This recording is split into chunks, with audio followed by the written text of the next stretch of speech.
Another night full of heartache. They just don't want to let us be. Nothing left except outcast love, but it's enough for me. It's enough for me. I won't let them keep us apart. This love can't be bound by chains. Welcome to the Not Old Better Show. I'm your host, Paul Vogelzang. I'm joined by my wife, Gretchen Vogelzang. Hello. And we want to wish everybody a happy Thanksgiving. Happy Thanksgiving. I saw the movie Loving, which opens broadly across the United States today, November 23rd, 2016. And it's just this beautiful movie. Loving celebrates you may be aware of this, but Loving celebrates the real-life courage and commitment of an interracial couple named Richard and Mildred Loving, who married and then spent the next 9 years fighting for the right to live as a family in their hometown, which happens to be in Virginia, which is where Gretchen and I live with our two boys. Their civil rights case, Loving versus Virginia, went all the way to the Supreme Court, which in 1967 reaffirmed the very foundation of the right to marry. And their love story has become an inspiration to couples ever since. It's from Focus Features. It's rated PG. I loved it. And Gretchen and I are going to talk a little bit about it. No spoilers at all. But, Gretchen, when we were growing up, I certainly always felt like, especially living in California, that I was pretty clued in to civil rights and the civil rights movement that was going on.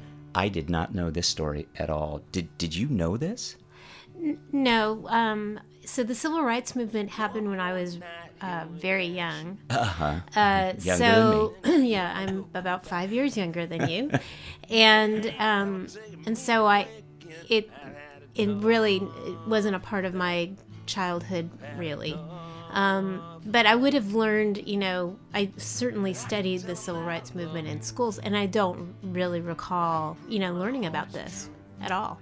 I don't remember it at all, and I looked through some history textbooks. I didn't find it. So we're really about 50 years after this decision from the Supreme Court, and we're just now hearing a little bit about this, and we're gonna hear from Mildred Loving herself.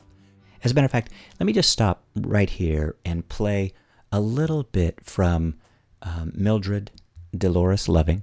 She's speaking in 1967. This is the real-life Mildred.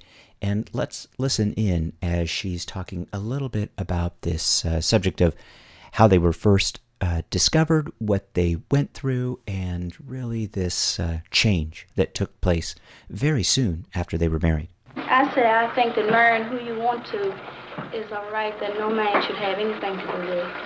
It's a God-given right, I think. But I didn't realize how bad it was until we got married. The night we were arrested, I guess it was about 2 a.m. And I saw this light, and I woke up and it was the policeman standing beside the bed. And he told us to get up, that we was under arrest. And anyway, they carried us to Bowling Green and locked us up. And in January, they had the trial. And they told us to leave the state for 25 years. But the way I understood it, the lawyer said that we could come back to visit, when we wanted to. So that Easter we came back and they got us again. So it's really this fascinating story. But as I said right at the top of the introduction, civil rights is the issue around which this movie is based. But this is just a love story. And it's a powerful love story, and you get this sense that, and I'm going to let them tell it. I want to play another clip right from the film itself, and you get this real sense that this is a love story. It's a very powerful love story. Yes, it's a civil rights movie, but more importantly than that, it is a beautiful love story. So let's listen to this clip right from the movie itself. I want to put the kitchen right back here. Richard, stop this. I don't know what you're saying.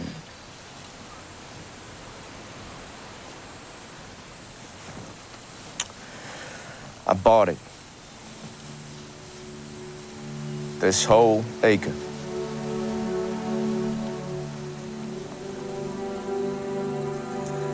I'm gonna build you a house. Right here.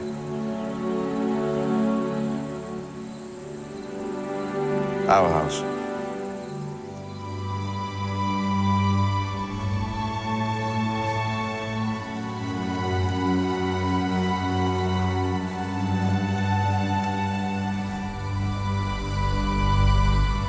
Mildred. Yes?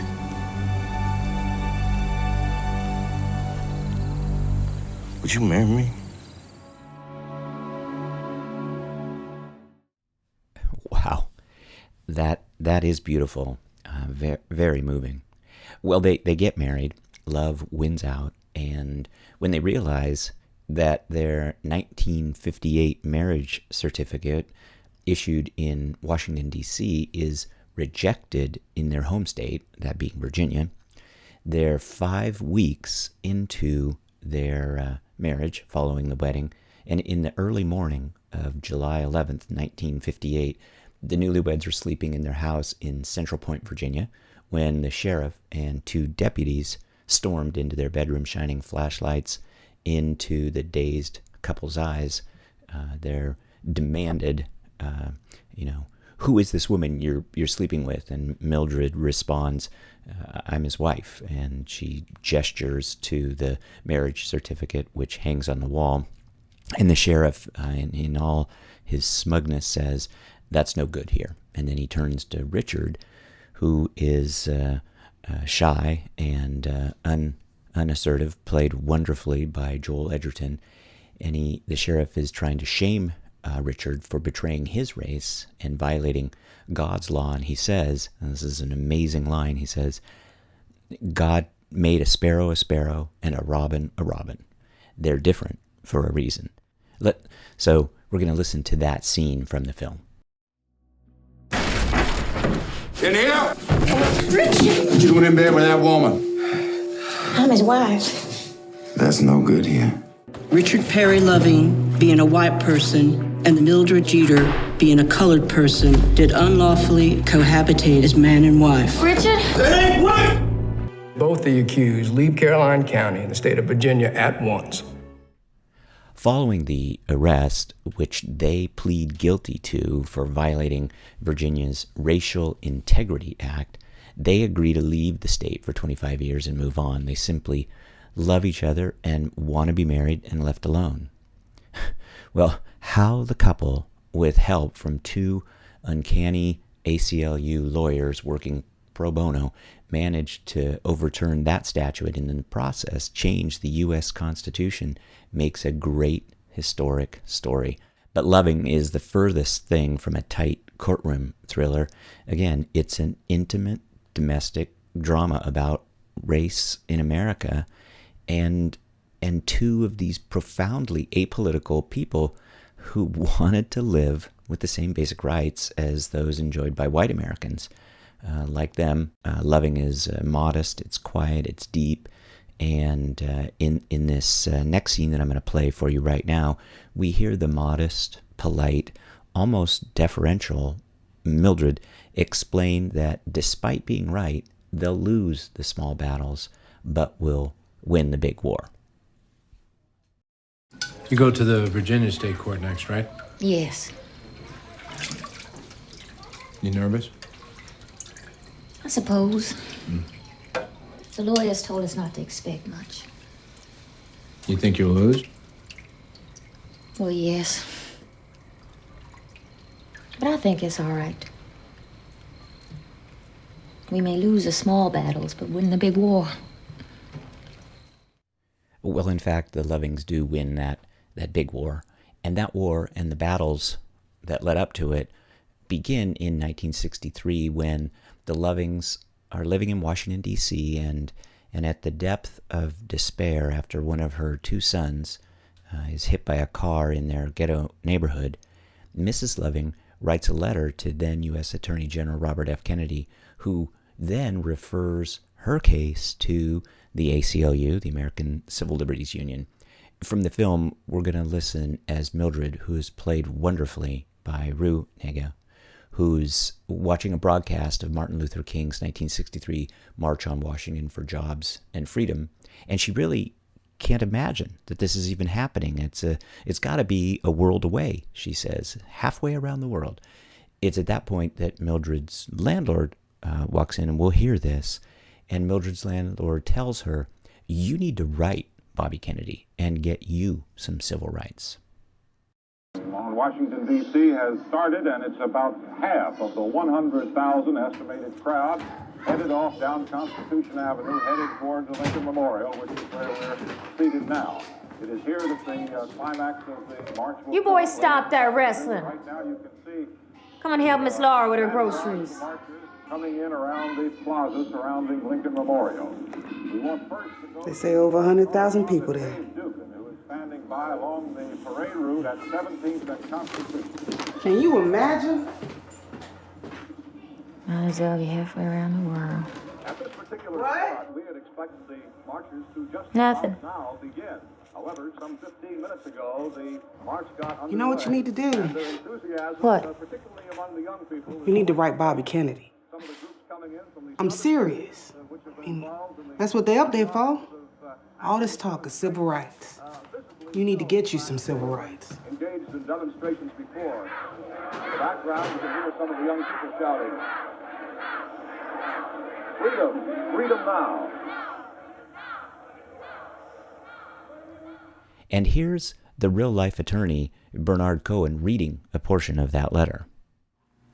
We have 3 children and cannot afford an attorney. We wrote to the Attorney General. He suggested that we get in touch with you for advice.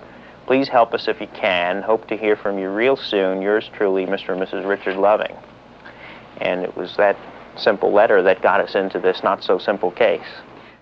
Of course, the case was taken all the way to the U.S. Supreme Court, and I want to listen again right from the film as Richard is persuaded by lawyer Cohen from the ACLU, unsuccessfully, to attend the historic Supreme Court trial. You know, Richard, it's of course up to you not to attend, but you should know the Supreme Court only hears 1 out of every 400 cases. It's historic. Thank you, Mr. Cohen. Well, is there anything you'd like me to say to them? And by them, I mean the Supreme Court Justices of the United States? Yeah. And tell the judge I love my wife.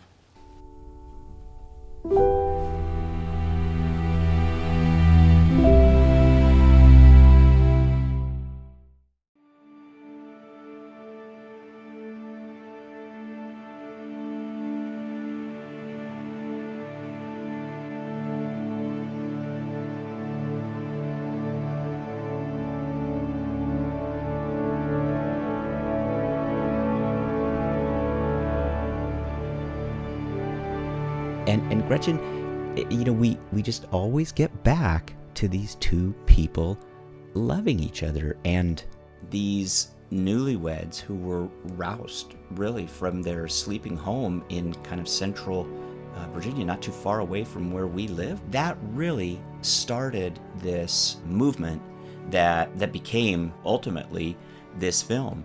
And so I wonder, as you kind of are thinking about this issue that's kind of going on today, I don't know, what do you make of the timing of the release of this film so long after when it first occurred?